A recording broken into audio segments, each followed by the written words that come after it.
Kenyans. I want to talk about this man called Bill Gates. I think everyone knows him as a tech billionaire, and Kenya are easily finding out that he's a criminal. There is something that we call a city-state.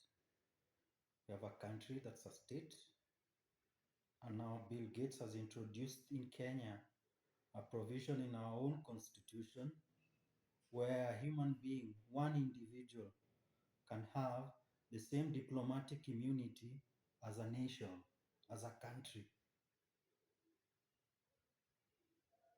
Where has that happened before? That a man, because not of his power to heal, power to do whatever, comes to your country and is given the same immunity, diplomatic immunity, that is given to people. We give diplomatic immunity to governments as representatives of a people. Which people do Bill Gates represent? And the only reason that Bill Gates is able to get diplomatic immunity in Kenya is because a man who was accused of crimes against humanity was elected as president in Kenya, a criminal.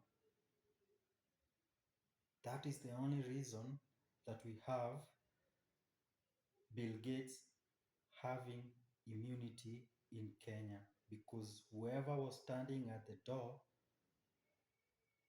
is an international criminal or has cases to answer at the International Criminal Court.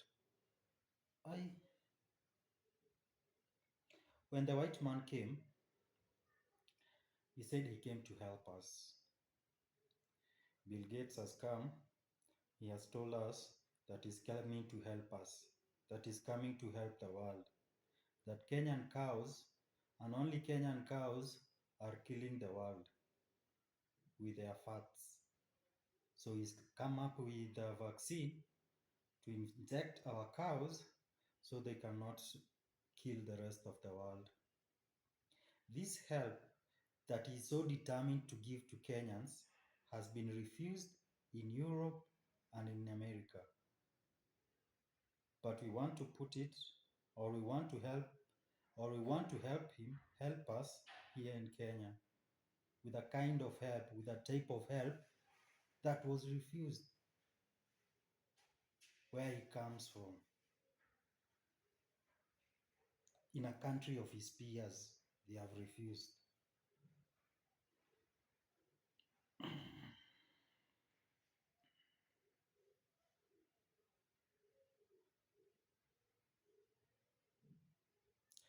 Dear Kenyans, we have a history of humanity. We have a history of humanity as we welcome refugees and stuff. Bill Gates is not a refugee. I wanted to say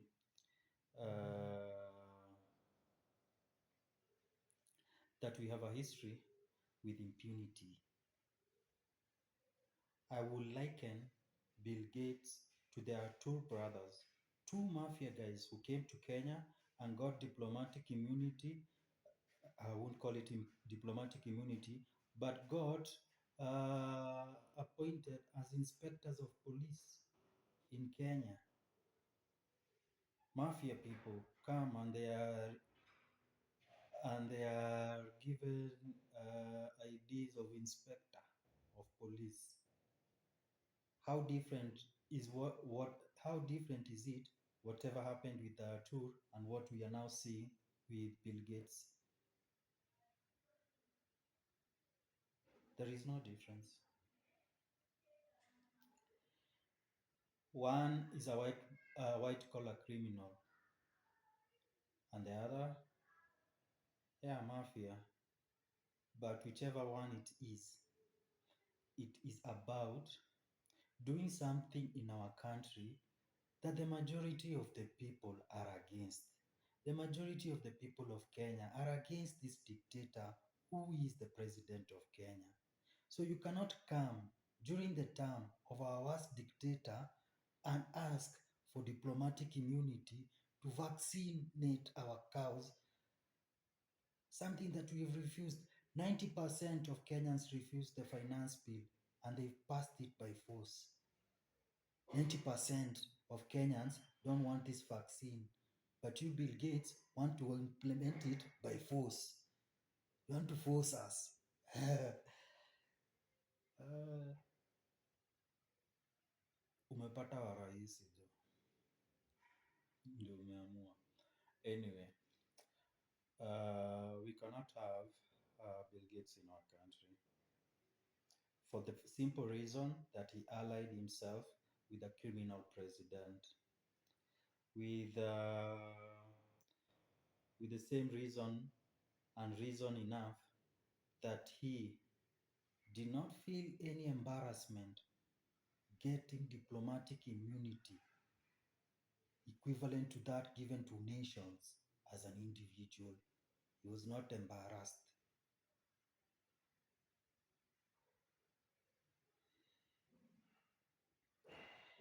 Uh, Many foreigners have come to Kenya and used it as an experiment lab. Since the days of the explorers who came to hunt, who came to hunt our elephants and stuff. And we cannot have in 2024 a human being, a single individual, not a god, not Zeus, but a single individual, a human being like us, given diplomatic immunity so that he could force something on a sovereign people, the people of the world. Is this fair?